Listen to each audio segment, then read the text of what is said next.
A couple of other things that you may have noticed are that very often in 19th century music you arpeggiate chords.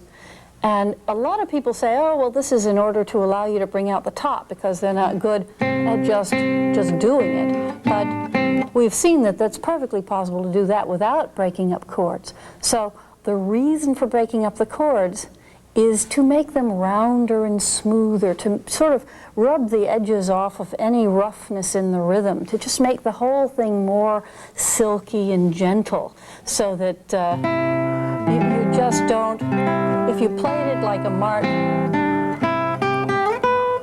you could bring out everything, but it just wouldn't sound as smooth and warm and luscious as it does if you break everything up. And of course then we also must remember to put in vibratos whenever you have a nice long juicy note that you want to sound particularly good. Then obviously vibrato is a good thing to add, but I don't think really it should be added as much as violinists do, not all the time, not a constant thing, just more as an ornament, particularly after all. Pianists play 19th century music all the time, they don't vibrato at all, works okay. But most important is to use imagination. Don't get hooked on one particular turn of phrase, one little rhythmical thing, one particular idea of the crescendo or diminuendo, or one sort of tone color.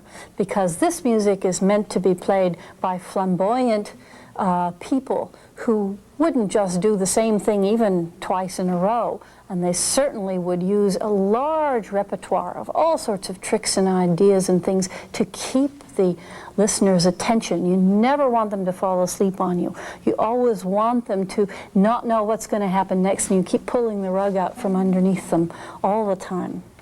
And of course, above all, in this music, have fun, because it's meant to be fun. It's meant to be a showpiece for the performer to do any crazy thing that he wants to do and to really enjoy being the great virtuoso that he is.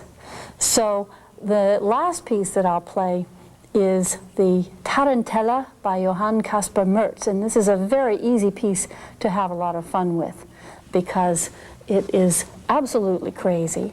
And one thing that it does contain, though, that you should watch out is a kind of a trick that very often happens in fast pieces in the 19th century, that it looks rather strange when you look at the music, because the piece starts out very well, and then right at the end it starts to get terribly, terribly boring. And you get just nothing happening. For measure after measure, the notes thin out, and they get very repetitive, and just nothing is going on. And you think, what on earth ailed this poor composer that he just, his inspiration left him totally for the whole last page. And the thing that they didn't usually bother to even tell you, because they assume you know, because they were writing for their contemporaries who did know, is that this is a sign that the last part of the piece is meant to be rushed like mad, that you're supposed to go flying to the end so fast that the sparks are coming out of your fingers. Because, for instance, in this Mertz Tarantella, you start out going like this. It sounds perfectly respectable, but by the end, if you kept up that same tempo, you'd end up with a mess like this. You'd end up with about a whole page of this kind of thing.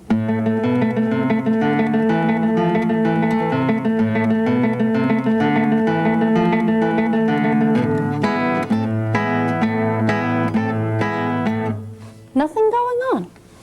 So, absolutely the end has to be rushed. Whenever you see this sort of thing going on in a piece, just go like mad, play it as fast as you can at every point, and as the notes thin out, you can go faster, and as they thin out more yet, you go faster yet, and you just fly and slam up against the end for all you're worth. So, let's hear now the Mertz Tarantella.